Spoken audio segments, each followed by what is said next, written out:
नमस्कार दोस्तों, खास खबर .com में आपका स्वागत है। इस वक्त की बड़ी खबर चंडीगढ़ से सामने आ रहे हैं। जी हां, आपको बताना चाहेंगे कि हरियाणा विधानसभा का शीतकालीन सत्र जल्द शुरू होगा। इसको लेकर हरियाणा सरकार ने राज्यपाल को एक पत्र भी लिख दिया है। सूत्रों से मिली जानकारी के अनुसार इस सत्र की अवधि 2 या 3 दिन की रहेगी।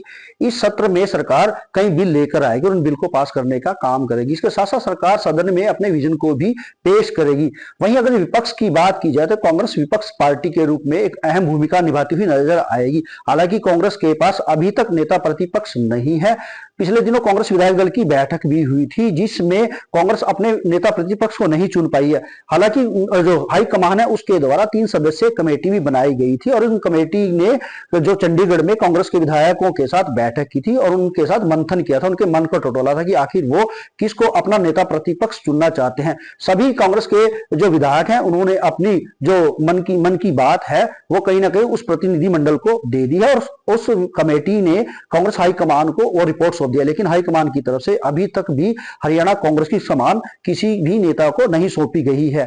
अगर जो मुद्दों की बात की जाए तो हरियाणा में इस वक्त डीएपी खाद की किल्लत एक बहुत बड़ा मुद्दा नजर आ रहा है और विपक्ष कहीं ना कहीं सरकार को इस मुद्दे को लेकर हमलावर भी नजर आ रहा है। जिस तरह से किसान लगातार खाद की किल्लत को झेल रहे हैं, विपक्ष सरकार पर आरोप लगा रहा है कि सरकार कहीं ना कहीं किसानों की इस समस्याओं को समाधान करने में फेल नजर आ रही है। वहीं अगर जो एमएसपी की बात की जाए तो एमएसपी भी आज हरियाणा में एक बहुत बड़ा मुद्दा विपक्ष बनाए हुए है। जिस तरह से नायब सैनी ने विधानसभा के चुनाव से पहले धान की फसल को लेकर बयान दिया था कि धान की फसल 3100 रुपए रेट पर खरीदी जाएगी, लेकिन जो विपक्ष है सरकार पर आरोप लगा रहा है कि सरकार ने अभी तक धान की फसल को 3100 रुपए के रेट पे नहीं खरीदा है। हालांकि सरकार विपक्ष के दावों को लगातार खारिज कर रही है और सरकार कहीं ना कहीं विपक्ष के जवाब देते हुए कह रहा है कि हरियाणा ही देश का एक ऐसा पहला राज्य है जो सबसे ज्यादा फसलों को एमएसपी पर खरीद रहा है। अगर वहीं सरकार की उपलब्धियों की बात की जाए तो सरकार ने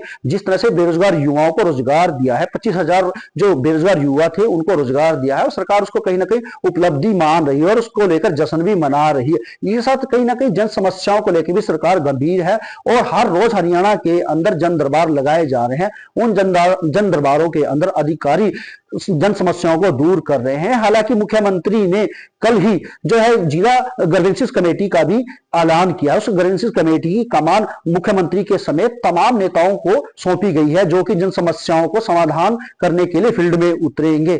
अब ऐसे में देखना होगा कि क्या सरकार अपनी उपलब्धियों को विपक्ष के सामने गिनवा पाएगी या विपक्ष सरकार को मुद्दों में उलझा पाएगा।